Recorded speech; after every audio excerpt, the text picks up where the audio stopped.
সে আজ থেকে বহু যুগ আগের কথা। মালাবারের রাজা ইন্দ্রদম্নকে একবার স্বপ্নে জগন্নাথ দেব দর্শন দিয়ে আদেশ দেন যে নীলাঞ্চল পর্বতের গুহয়ে তার একটি মূর্তি আছে।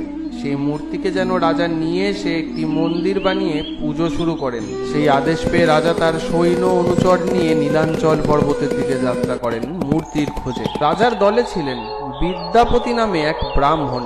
তিনি শুনেছিলেন সবর জাতির লোকেরা এই নীলমাধবের মূর্তিটিকে নীলাঞ্চল পর্বতের গুহায় লুকিয়ে রেখেছেন এবং সেই জাতির প্রধান বিশ্ব বসুর সাহায্য ছাড়া সৈন্যরা কোনো দিন মূর্তি খুঁজে পাবে না, কারণ বিশ্ব বসু ছিলেন নীলমাধবের পরম ভক্ত।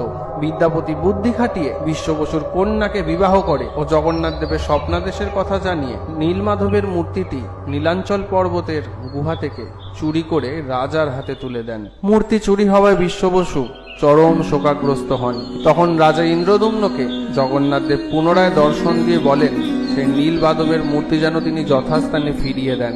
জগন্নাথ দেবের আদেশ মতো রাজা সেই মূর্তি যথাস্থানে বিশ্ব বসুকে ফিরিয়ে দেন।